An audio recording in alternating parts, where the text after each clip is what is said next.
only key to prepare for the SRT situation reaction test is to stay honest. ईमानदार रहें। आप अगर अपने साथ मुखलिस नहीं, अपने साथ सिंसियर नहीं, तो आप यकीनन किसी के साथ भी सिंसियर नहीं होंगे। आपको देखें, कुरान कहता है कि एक इंसान की कामयाबी के 2 पैरामीटर्स कुरान के मुताबिक हैं, बड़े आसान से हैं। एक, आपके अंदर इखलास हो, आप मुखलिस हों। यकीनन जब आप अपने साथ मुखलिस होंगे तो आप लोगों के साथ भी मुखलिस होंगे। आपके अंदर इखलास होना चाहिए। आपका कोई भी काम जो है वो खुलूस से आड़ी नहीं होना चाहिए। मुखलिस काम करना है आपने। तो जब आपने इखलास से और मुखलिस काम करना है तो यकीनन आप अपने साथ भी करेंगे तो लोगों के साथ भी करेंगे। तो दूसरा, आपको इसार करना है, आपको कुर्बानी देनी है। जब आप कुर्बानी देते हैं तो यकीनन ये कुर्बानी सिर्फ ये जो ईद उल अज़हा वाली कुर्बानी नहीं, ये कुर्बानी हो सकता है आपको माल की सूरत में देनी पड़े, हो सकता है ये कुर्बानी आपको अपनी कंफर्ट को तोड़ने की सूरत में देनी पड़े, आपको अपनी ज़िंदगी की जो आसाइशें हैं उसको छोड़ना पड़े, आपको हो सकता है जो बात आपको बुरी लग रही है आपको उसको दरगुजर करना, ये भी इखलास है। अगर आपको कोई तंग कर रहा है और आप उससे दरगुजर करे जा रहे हैं तो ये आपका एसार है। अपनी चीज़ों में आप लोगों के साथ एसार कर रहे हैं, कुर्बानी दे रहे हैं, आप अपनी जो चीज़ों को शेयर कर रहे हैं। तो यकीनन कानून अल्लाह का असूल है, अल्लाह का कानून है, हर वो चीज़ ये अल्लाह का असूल और ये अल्लाह का कानून है। ये बात आप समझ लें अज़ीज़ान गिरामी, ये बात आप समझ लें कि अल्लाह का असूल क्या है, अल्लाह की सुन्नत क्या है और ये कानून फितरत क्या है। देखें, आप कोई भी चीज़ जो आप अपने रब की ज़ात के जो राह में, अल्लाह की राह में ख़र्च करते हैं वो ज़ाया नहीं होती, उसको महफूज कर लिया जाता है, उसको बलीदगी अता कर दी जाती है, उसको बढ़ोतरी दी जाती है, इन्हेंस कर दिया, बढ़ा दिया जाता है, ग्लोरीफाई कर दिया जाता है, मैग्नीफाइंग कर दिया जाता है, उसको उसका जो रेडियस है वो इनलार्ज कर दिया जाता है अप टू 700 टाइम्स। आप इस बात को इस तरह समझ लें, आपने 1 रुपया अल्लाह की राह में खर्च किया, अब आपको 1 रुपया जो है वो 70 टाइम्स तो इस दुनिया में मिल रहा है और 700 टाइम्स आपको लाइफ हेयर आफ्टर, यानी कि इस दुनिया के बाद आपको मिलेगा। ये मेरा बिलीफ सिस्टम है, आपका भी बिलीफ सिस्टम है कि हमें मरने के बाद दोबारा जी उठना है। तो असूल, आपको अल्लाह रब्बुल इज़्ज़त की राह में कोई माल खर्च कर दिया, कोई ख्याल खर्च कर दिया, कोई ज़िक्र खर्च कर दिया, कोई सोच, कोई भी ऐसी चीज़ जो आप अल्लाह की रज़ा और अल्लाह की राह में खर्च कर देते हैं वो महफूज कर दी जाती है, उसको बढ़ा दिया जाता है, उसमें बढ़ोतरी अता कर दी जाती है। इसलिए आप अपनी ज़िंदगी में आप रोज़ाना की बेस पे ये काम करें कि आप अल्लाह की राह में खर्च करें ताकि आपकी वो जो माल है, जो आपकी जो भी चीज़ जो आपने अल्लाह की राह और रज़ा के लिए खर्च की उसको महफूज कर दिया जाता है। तो जो आपको स्टे ऑनेस्ट रहना है, ईमानदार रहना, आपको इस बात को नहीं देखना कि मेरी रिकमेंडेशन होती है नहीं होती, ये नेगेटिव है पॉजिटिव है, मगअप नहीं करना, आपको धोखा नहीं देना। क्योंकि मैं फिर कहता हूँ, मिलिट्री जो लीडरशिप है, सिपाहगरी जो है, इज़ सीरियस बिजनेस, संजीदा है। और आपको तो मिलिट्री लीडर बनना है। आपने जब मिलिट्री लीडर बनना है, अगर आप ही जो ईमानदार नहीं हैं तो आपके सबॉर्डिनेट्स जो हैं वो कैसे ईमानदार होंगे। तो प्रैक्टिकल, आपको प्रैक्टिकल होना है, विशफुल थिंकिंग का इस्तेमाल नहीं करना, आपको सुपरफिशियल काम नहीं करने। अक्सर हमारे जो अलादीन का चिराग वाली बात करते हैं या कुल जा सिम सिम वो वाली बात करते हैं, तो ऐसा नहीं चलता। प्रैक्टिकल लाइफ में जो डे टू डे अफेयर्स हैं, जो ज़िंदगी की तलह हकीकतें हैं, जैसे एक्सीडेंट होता है और वो कहते हैं भाई कहानी में ख़त्म करते हैं और कहते हैं जी वो जी बंदा हुआ, बच गया और हॉस्पिटल गया और हैप्पी लाइफ, ऐसा नहीं होता। सिचुएशन है और सूरत हाल के एक प्रोसेस है। तो एंड गिव रोबस्ट सोल्यूशन, एक अच्छा सोल्यूशन आपको देना होता है।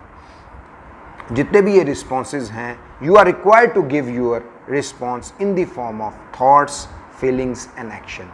SRT के अंदर जो आपके थॉट्स हैं वो रिस्पॉन्स जो हैं इन द फॉर्म ऑफ आपकी सोच, आपके एहसास, जज्बात और एहसासात और आपका अमल। ये जैसे ISS भी बेस्ड इन 3 चीज़ों पे। व्हाट यू थिंक, आप क्या सोचते हो, व्हाट यू स्पीक, आप क्या बोलते हो, एंड हाउ यू वर्क, कैसे काम करते हैं। मैं अक्सर ये कहता हूँ कि देखिए क्वेश्चंस बनते हैं, आप क्या बोलते हैं, आप क्यों बोलते हैं, आप कैसे बोलते हैं, आप ये चीज़, और इसी तरह आप क्या काम करते हैं, आप कैसे अमल करते हैं, आप क्यों अमल करते हैं, आपका अमल कौन करवाता है, ये इस तरह। इसी तरह जो आप बोलते हैं, आप क्या बोलते हैं, आप क्यों बोलते हैं, आप कैसे बोलते हैं, आपको कौन बुलवा रहा है, कौन है पीछे जिसके जो आप वर्ड्स लेके बात करें। तो इन पैरामीटर्स पे जब वो ISSB आपको चेक करता है, तो फिर बोर्ड जो चेक करता है, तो उसमें आपका SRT situation reaction test is one of the important इसीलिए है कि जो प्रैक्टिकल सिचुएशन है उसमें आप विशफुल, सुपरफिशियल, सुपरमैन वाले जो कारनामे सर अंजाम देते हैं, तो वो यकीनन जो है हैम्पर्ड जो आपका रिस्पॉन्स है वो होता है, जिसमें आप बड़ी बड़ी बातें करते हैं, और इसी कोई जो बड़ी बड़ी बातें करते हैं उनका अमल फिर देखा जाता है कि जो सिर्फ वर्ड्स जो हैं स्पीक लाउडर देन एक्शन है, कि एक्शन जो है वो वर्ड से ज़्यादा साउंड है। तो ये बात भी आपने देखनी होती है। Having given against the constraint of time you will not be able to fabricate a response. बड़ा आसानी से ISSB में इस बात को पकड़ लिया जाता है।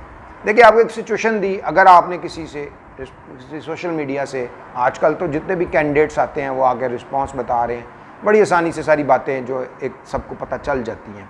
जब ये सारी बातें पता चल जाती हैं तो फिर क्या होता है, वो फैब्रिकेट कर लेते हैं, एक रिस्पॉन्स को बुन लेते हैं, वो पकड़े जाते हैं, क्योंकि उनका जो कलम है, जिस जो मैग्नीट्यूड और जिस इंटेंसिटी और जो फ्लो ऑफ उससे चल रहा होता है, तो आइडिया हो जाता है कि ये जो है, क्योंकि समटाइम्स ऐसा होता है कि कोई रिस्पॉन्स जो आपने पहले से रटा हुआ है वो आप कॉपी पेस्ट कर रहे हैं वहाँ पे, तो वो आप बड़ी तेज़ी से लिख रहे हैं, लेकिन इसके बाद जो सेकंड या थर्ड ऐसा रिस्पॉन्स है जो आपको रटा नहीं हुआ था, और उसमें आप कन्फ्यूजन्स में गलतियाँ भी कर रहे हैं और चीज़ों को काट भी रहे हैं, तो यकीनन आप पकड़े जाएंगे।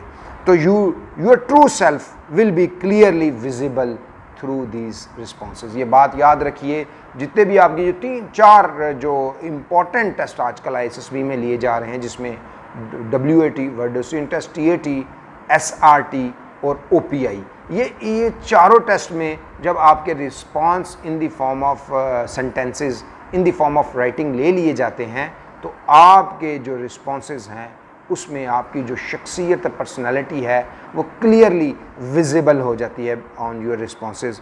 और ISSB में अक्सर ये प्रेशराइज़ किया जाता है टाइम फैक्टर को, तो इसलिए आपको इस चीज़ को भी मद्देनज़र रखना है।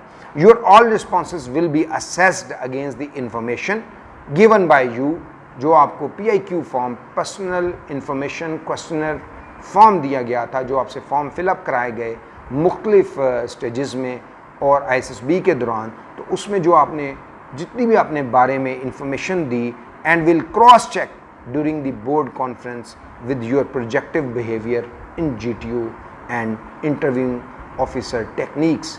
आप बड़ा आसानी से आप विजिबल हो, आपको विजिबल कर लिया जाता है, आपको असेस कर लिया जाता है, क्योंकि जो आप अपनी SD सेल्फ डिस्क्रिप्शन और जो पर्सनल इंफॉर्मेशन क्वेश्चनर है वो बोर्ड को जब आप देते हैं, तो उसको क्रॉस मैच किया जाता है आपके जितने भी आपने वहाँ पे WAT, TAT, SRT और OPI में रिस्पॉन्स किया होता है। उसके अलावा इंटरव्यूइंग टेक्निक में आपसे वो बात सुन ली जाती है, आपसे इंटरव्यू के ज़रिए से भी उनको क्रॉस कंफर्म किया जाता है कि जो भी आप बात कह रहे हैं, अपनी बात में आप किस हद तक साबित कदम हैं और किस हद तक सच्चे हैं।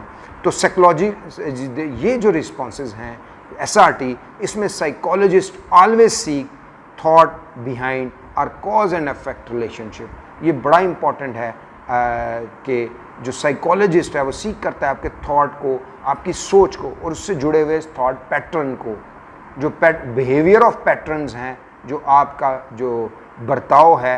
जैसे हमने आपको पहले भी बताया था कि आपका जो बिलीफ सिस्टम है वो वैल्यू सिस्टम बनाता है। बिलीफ और वैल्यू सिस्टम मिलके आपका एटीट्यूड बनता है, और ये एटीट्यूड आपका बिहेवियर होता है। इसीलिए जो एटीट्यूड लेवल है इज़ अ वेरी इंपॉर्टेंट। इसमें ऑटो सजेस्टिव हो जाते हैं, आप ऑटो हो जाते हैं, यानी कि जैसे होना तो ये चाहिए कि जो आपका शऊर है, आपका कॉन्शियस है, उसका रिमोट या उसकी जो ड्राइविंग है, स्टीयरिंग है, वो आपके हाथ में होना चाहिए। वो क्यों नहीं होता? चूँकि वही शुरू में जो हमने आपको बात बताई कि आपका जो सिचुएशन, जो आपका सेल्फ अवेयरनेस है, खुद की आगाही होती नहीं, जब आपसे खुद से आगाह होते ही नहीं, तो फिर क्या होता है, यकीनन जो आपका जो अपने आप के बारे में आपने मिस कैलकुलेशन की होती है, ओवर एस्टिमेट किया होता है, या अपने आप को अंडर एस्टिमेट किया होता है। जब आपने ओवर एस्टिमेट या अंडर एस्टिमेट किया होता है तो फिर क्या होता है, फिर ये होता है कि आपका जो शऊर है वो ऑटो पे चला जाता है, वो आपके हाथ से ड्राइवर निकल जाता है, फिर वो आपको कंट्रोल करता है। और फिर वही बात कि who is responsible, your emotion and thought, you, people, other people, are situation. अगर इफ़ यू आर हैं और आप अपनी रिस्पॉन्सिबिलिटी लेते हैं कि I take the personal responsibility, I create this thought, I create my thought, I can create anything, तो जब आपका अपने पे ये कंट्रोल आ जाता है तो फिर हम ये कहते हैं you are the product of your choices, not the product of your circumstances. आप अपनी इंतखाबात के की पैदावार हैं, ना कि सूरत हाल की, कि जो सूरत हाल है उस शिप की तरह जो खुले समंदर में हवा के थपेड़ों पर, तूफ़ान और लहरों की जर्द में रहता है, और यकीनन उसको वो लहरें उठाकर साहिल पे फेंक देती हैं, और जो भी शिप एक दफ़ा साहिल पे चला जाता है वो क्रैक हो जाता है। तो वी आर नॉट, हम अपने रिस्पॉन्सिबल हैं, अपने सेल्फ रिस्पॉन्स हम क्रिएट करते हैं। तो जो साइकोलॉजिस्ट है वो थॉट बिहाइंड जो है आपके कॉज एंड इफ़ेक्ट, हर वजह, ये दुनिया जो है ये इंतहाब उन नतीजे की दुनिया है। अगर आपका इंतहाब आपने छोड़ दिया, आपने हालात को दे दिया, तो नतीजे तो निकलेंगे। हर कॉज का एक इफ़ेक्ट है, और every effect has a cause. हर वजह का एक जो कॉज वजह है उसका इल्लत और मालूल है, उसका एक रिज़ल्ट है, नतीजा है। हर नतीजे का एक वजह है और उस वजह का फिर एक नतीजा है। ये एक कड़ी है, ये चेन है, एक जंजीर की तरह चेन है।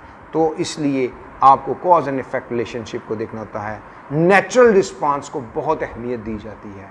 इसमें देखा जाता है कि कैंडिडेट जो स्टे ऑनेस्ट था, स्टे प्रैक्टिकल था, तो यकीनन जो है उसमें उसको वेटेज दिया जाता है कि इसका नेचुरल रिस्पांस है।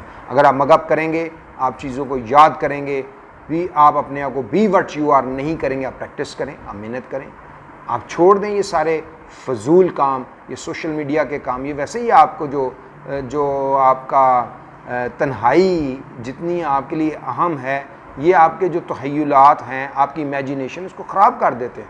क्योंकि जितने ज़्यादा स्टिमुलस या जितना ज़्यादा डाटा आपके माइंड में जाएगा, फ्लो ऑफ इंफॉर्मेशन की वजह से आपका जो सेंट्रल नर्वस सिस्टम है और हाइपर हो जाएगा, ये करप्ट हो जाएगा आपका ये सारा डाटा, क्योंकि आप रिस्पांस क्रिएट करें। तो intensity of self involvement observe देखा ये भी जाता है कि जो इंटेंसिटी ऑफ सेल्फ इन्वॉल्वमेंट है वो कितनी ज़्यादा है। ब्लैंक रिस्पॉन्सेस इंडिकेट्स और अवॉइडेंस और इसके बिहेवियर। आपको किसी किस्म का ब्लैंक रिस्पॉन्स नहीं देना, अवॉइडेंस नहीं करनी। इसका मतलब ये है कि आप जो हैं कॉवर्ड हैं, बुज़दिल हैं, सिचुएशन से भाग रहे हैं। आपको सिचुएशन को फेस करना होता है, उसके ऊपर आपको रिएक्ट करना है, आपको बताना है। अगर आप नहीं करेंगे तो यकीनन ये जो है आपका इसके बिहेवियर है, और मिलिट्री प्रोफेशन में इसको अच्छा नहीं समझा जाता।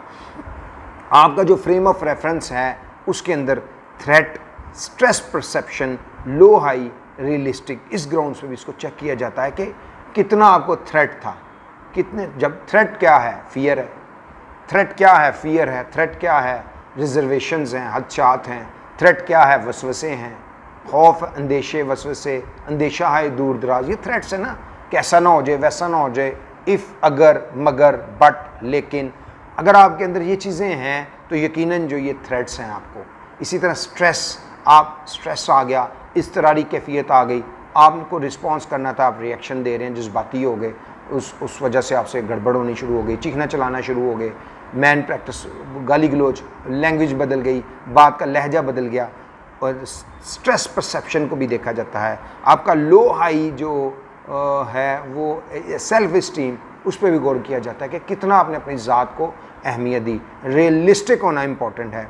Withdrawal indicates avoidance behaviour. आपको विड्रॉवल करना है, आपने वो गिव अप ही कर दी, सिचुएशन ही गिव अप कर दी कि जी मैं नहीं कर सका, या कोई ऐसी आपने मसलन एक ऐसी सिचुएशन थी आपको तैराकी करनी चाहिए थी, आपने नहीं की, आप कह भी रहे हैं कि मैं अच्छा तैराक हूँ, लेकिन आपने उस वक्त आपको छलांग लगानी चाहिए, आपको तैराकी आती भी, आपने नहीं लिया, विड्रॉवल कर दिया, आपने कहा जी ठीक है उसको डूबने दे, तो मैं तो नहीं करूँगा।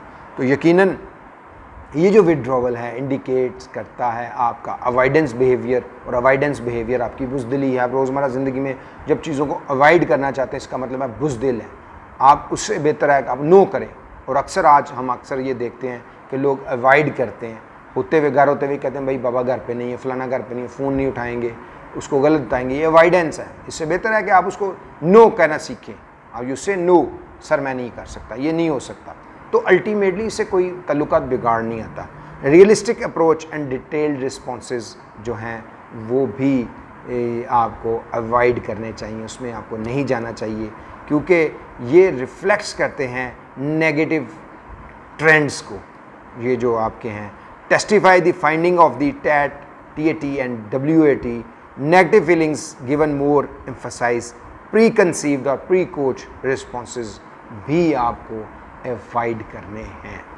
आपको नेगेटिव फीलिंग्स को भी नहीं अवॉइड कर, आप सीखें। आप अपने आप को, जैसे हमने आपको फिर कहते हैं कि आपको हमने ये बताया था कि दिल की जो तस्कीन है, चाहे कोई भी हो, किसी भी हालात में है, अच्छे रहबर की निशानी नहीं है।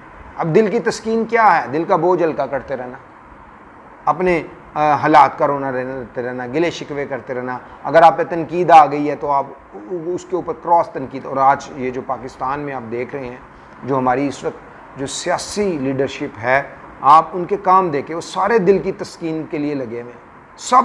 सब अपने दिल की तस्कीन के लिए एक दूसरे पे कीचड़ उछाले जा रहे हैं, दिल का बोझ हल्का करे जा रहे हैं। ये भी नहीं देखते कि इनके इस